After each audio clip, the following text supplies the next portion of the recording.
जय गुरुदेव। अपवित्रः पवित्रो वा सर्वस्थांगतोऽपि वा या स्मरेत् पुण्डरीकाक्षं स वायव्यन्तरः शुचिः। आवाहनं नारायणं पद्मभवं वसिष्ठं शक्तिं च तत्पुत्रपराशरं च व्यासं शुकं गौडपदं महन्तं गोविन्दयोगीन्द्रमथस्य शिष्यं श्रीशङ्कराचार्यमथस्य पद्मपादं च हस्तमालकं च शिष्यं तं त्रोटकं वातिककारमन्यान् अस्मद्गुरुसन्तत्मान्तोऽस्मि। श्रुतिस्मृतिपुराणानामालयं करुणालयं नमामि भगवन्पादं शङ्करं लोकशङ्करं शङ्करं शङ्कराचार्यं केशवबादरायणं सूतभाष्यकृतौ वन्दे भगवन्तौ पुनः पुनः। यद्द्वारे निखिलान्निलिं पिपरिषत् सिद्धिं विदिते निशां श्रीमत्श्रीलसितं जगद्गुरुपदं नत्वात्मतृप्तिं गतः।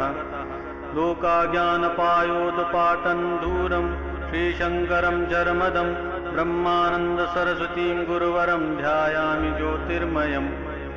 आवाहनं समर्पयामि श्रीगुरुचरणकमलेभ्यो नमः। आसनं समर्पयामि श्रीगुरुचरणकमलेभ्यो नमः। स्नानं समर्पयामि श्रीगुरुचरणकमलेभ्यो नमः। वस्त्रं समर्पयामि श्रीगुरुचरणकमलेभ्यो नमः। चन्दनं समर्पयामि श्रीगुरुचरणकमलेभ्यो नमः। अक्षतं समर्पयामि श्रीगुरुचरणकमलेभ्यो नमः। पुष्पं समर्पयामि श्रीगुरुचरणकमलेभ्यो नमः। धूपं समर्पयामि श्रीगुरुचरणकमलेभ्यो नमः। दीपं समर्पयामि श्रीगुरुचरणकमलेभ्यो नमः। आत्मनीयं समर्पयामि श्रीगुरुचरणकमलेभ्यो नमः। नैवेद्यं समर्पयामि श्रीगुरुचरणकमलेभ्यो नमः।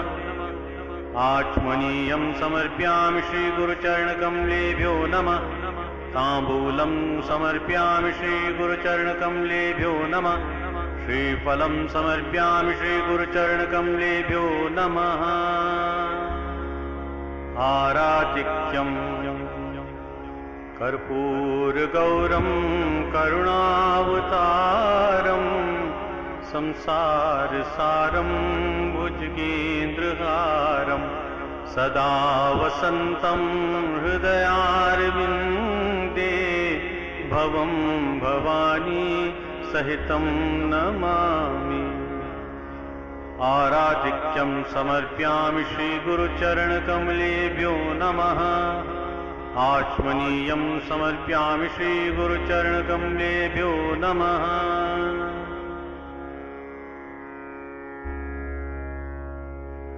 ॐ पुष्पाञ्जलिं। गुरुर्ब्रह्मा गुरुर्विष्णु गुरुर्देवो महेश्वरः गुरुः साक्षात् परब्रह्म तस्मै श्री गुरुवे नमः। अखण्डमण्डलाकारं व्याप्तं येन चराचरं तत्पदं दर्शितं येन तस्मै श्री गुरुवे नमः। श्रीब्रह्मानन्दं परमसुखदं केवलं ज्ञानमूर्तिं विश्वातीतं गगनसदृशं तत्त्वमस्यादिलक्ष्यम् एकं नित्यं विमलमचलं सर्वधी साक्षीभूतं भावातीतं त्रिगुणसहितं सद्गुरुं तं नमामि। अज्ञानतिमिरान्धस्य ज्ञानाञ्जनशलाकाय चक्षुरुन्मीलितं येन तस्मै श्रीगुरुवे नमः। पुष्पाञ्जलिं समर्पयामि श्रीगुरुचरणकमलेभ्यो नमः। जय गुरुदेव जय